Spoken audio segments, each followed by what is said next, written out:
Good morning to one and all. Today we are going to see the concept of method overloading and method overriding in Java. Now what is method overloading? If a class has a multiple methods having same name but different in parameter, it is known as method overloading. If you have to perform only one operation having same name of the methods increases the readability of the program. That is the only advantage, that it increases the readability of the program. Now for example, you have to perform addition of the given number, but there can be any number of arguments, 2 or 3. But if you write the method in such a way that, for example, a is my function with 2 parameters and b is my another function with 3 parameters, then it may be difficult for you as well as other programmer to understand the behavior of the method because its name differ. So the main advantage is it increases the readability of the program. There are many ways to overload the method. We will see the two methods. First, by changing the number of arguments, and second, by changing the data type. We will see the example of each of the methods. Now first, by changing the number of arguments. Here is the example. In this example, I have created a class adder.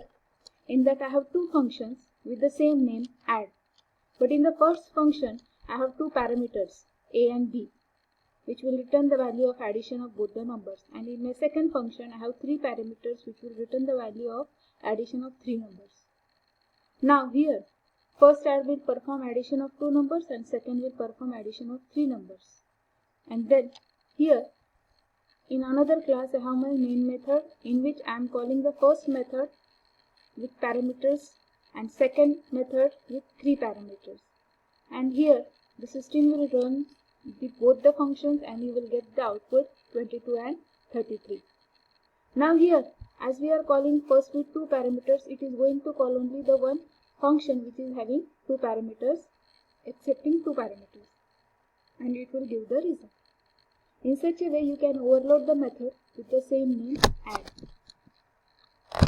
Next, we will see the another way of method overloading, that is changing the data type of the argument. Here again I have a class, but here the return type of the functions is different.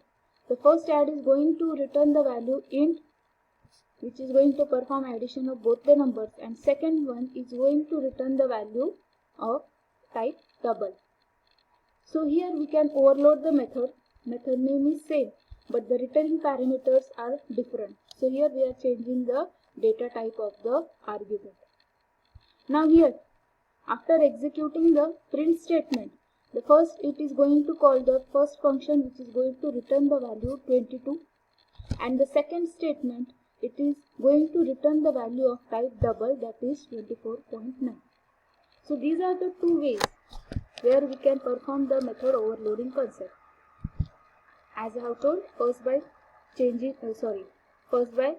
the number of arguments and second by changing the data type of the argument. Here in both the cases function name are same, so there will be no confusion for the system which method to be run.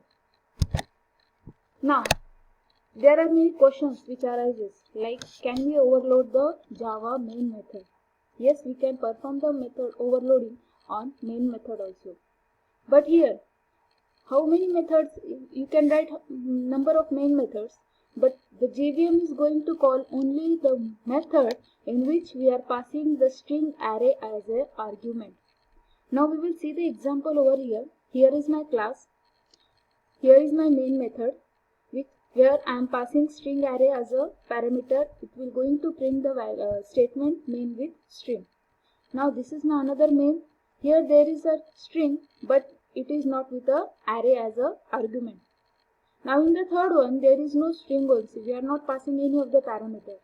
So here, among the three main cases, only the first case will be going to be executed because the JVM call the main method which receives string array as an argument only. So among these three main statements, only first statement will be going to print, that is main with string. So here we can say that we can overload the main method. Now another concept regarding the method overloading and type promotion. All of you know promotion means what? Promotion means one type is implicitly promoted to another one. That is your type promotion. One type is promoted to another implicitly if no matching data type is found. Now in this diagram we can say byte can be promoted to short, int, float and long and double also. The short data type can be promoted to int, long, float and double.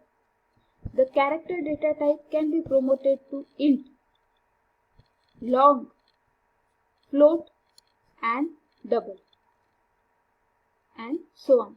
So this is the diagram in which we can perform the type promotion. One data type can be promoted to another. Here int also can be promoted to long, then double and float.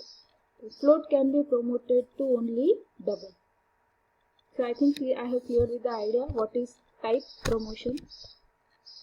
Next, we are going to say what is method overriding in Java. If subclass, that is child class, has the same method as declared in the present class, it is known as method overriding in Java. If a subclass provides the specific implementation of the method that has been declared by one of its parent class, it is known as method overriding. What is the use of method overriding? It is used to provide specific implementation of a method which is already provided by its superclass. It is used for runtime polymorphism. What are the rules for Java method overriding? Here, the method must have same name as in the parent class. The method must have same parameter as in parent class, and there must be is-a relationship, that is inheritance. Is-a relationship must be present between the parent and child class. Now we will see the example.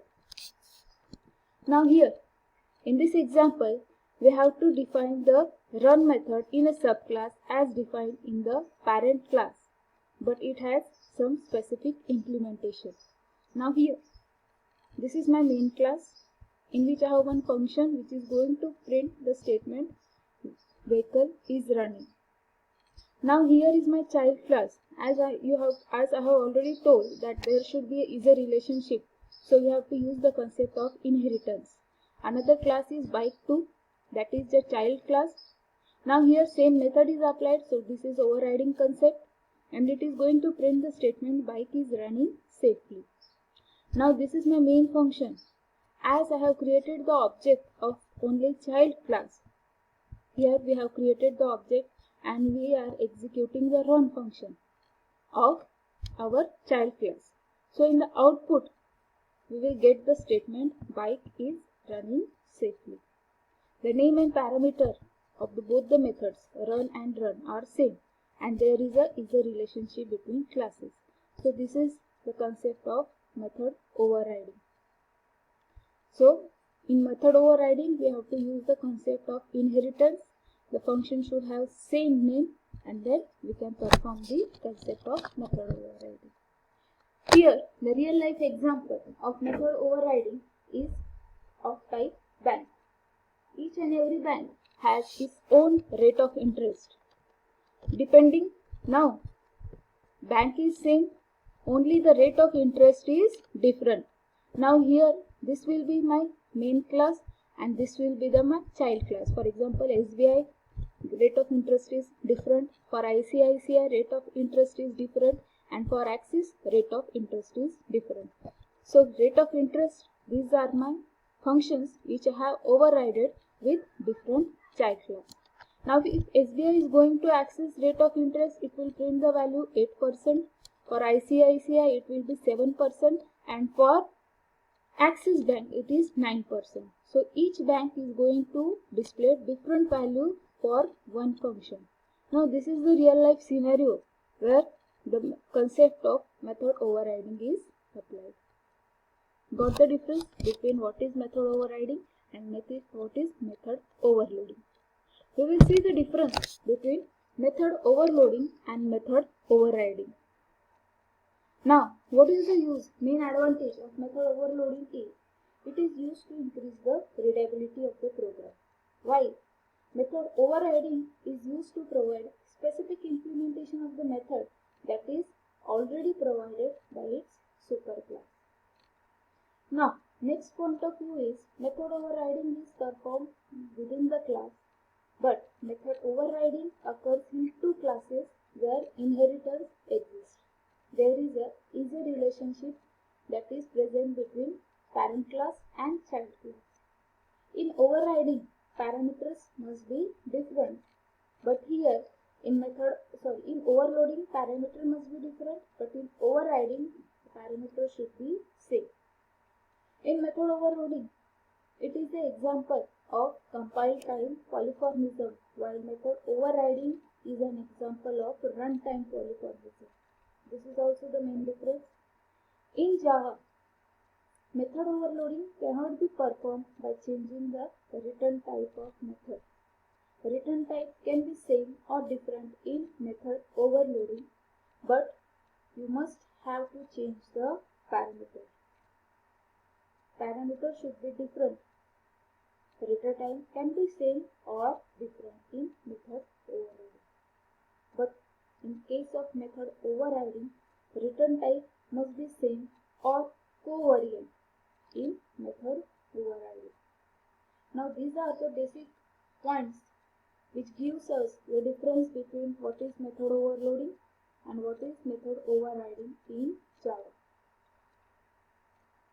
Now I think I have cleared with the basic concept of what is method overloading and what is method overriding. Still, if you have any query, you can directly contact me. Thank you.